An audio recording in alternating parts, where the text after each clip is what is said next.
Le projet vise à réutiliser les eaux usées traitées de la station d'Orléans-la-Source pour tout d'abord irriguer le parc floral d'Orléans-la-Source, alimenter les eaux industrielles de la steppe et arroser les espaces verts de la steppe. Historiquement, le parc floral prélevait son eau pour l'arrosage et l'alimentation des bassins d'ornement dans la rivière Loiret, qui trouve sa source en son sein. Les prélèvements étaient donc de 100 000 m3 par an dans ce cours d'eau, et depuis plusieurs décennies, en fait, on constate une baisse du niveau moyen de ce cours d'eau et des restrictions d'usage l'été de plus en plus tôt. Des dérogations étaient nécessaires pour pouvoir maintenir l'alimentation en eau de ce jardin remarquable. Donc l'un des enjeux de ce projet, c'était vraiment de substituer à 100% cette eau par l'eau de réutilisation.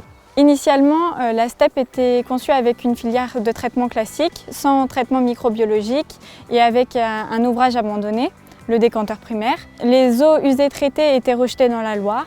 Le projet nécessitait de réaménager la steppe, notamment en installant une nouvelle filière de traitement complémentaire au sein de l'ouvrage abandonné, qui était le décanteur primaire, et également pour permettre d'acheminer les eaux usées traitées de la steppe jusqu'au parc floral. Orléans Métropole a mandaté Artelia afin de réaliser cette mission d'assistance à maîtrise d'ouvrage pour la réalisation du dossier réglementaire et une mission de maîtrise d'œuvre complète pour la conception et le suivi de chantier de la filière complémentaire. Notre collaboration avec Artelia a été satisfaisante, notamment du fait de l'accompagnement tout au long du projet sur l'ensemble des volets, qu'ils soient techniques, réglementaires, jusqu'à son aboutissement et l'obtention de l'arrêté préfectoral nous permettant de valoriser les eaux usées traitées. Le projet a été initié en 2019 à une époque où la réglementation française était limitée, le nombre de références en France également. Donc on était précurseur sur ce type d'usage pour un parc ouvert au public. L'accompagnement d'Artelia sur le volet réglementaire a été vraiment clé pour pouvoir débloquer ce projet. Donc à l'échelle annuelle, sur le seul parc floral, ça évite un prélèvement de l'ordre de 100 000 m3 sur la rivière Loiret. Artelia a réussi à lever les différents freins techniques dans le cadre de ce projet.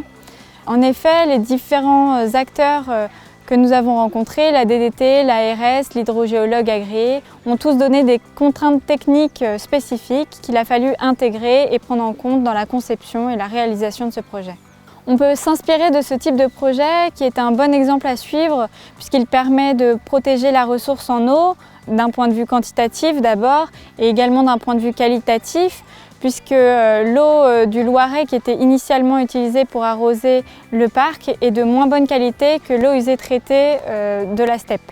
Le projet rentre dans le cadre de la démarche Trace de deux manières. Tout d'abord son objectif, lutter contre le stress hydrique du Loiret en évitant de pomper dans son cours d'eau. Et également par sa conception, nous avons choisi de réutiliser un ancien ouvrage inutilisé pour installer la filière complémentaire de traitement. Personnellement, je suis très fière d'avoir contribué à ce projet. En tant qu'ambassadrice de la démarche Trace et en tant qu'environnementaliste, je porte un regard plutôt pointu sur ces sujets. J'essaie d'en parler au quotidien et de former certains collaborateurs à cette démarche. Les projets de réutilisation de l'eau usée traitée sont encore trop peu nombreux en France. C'est important de les valoriser, de les mettre en avant et de continuer à les porter dans le futur, notamment dans le contexte climatique global où la ressource en eau devient une priorité à valoriser et à protéger.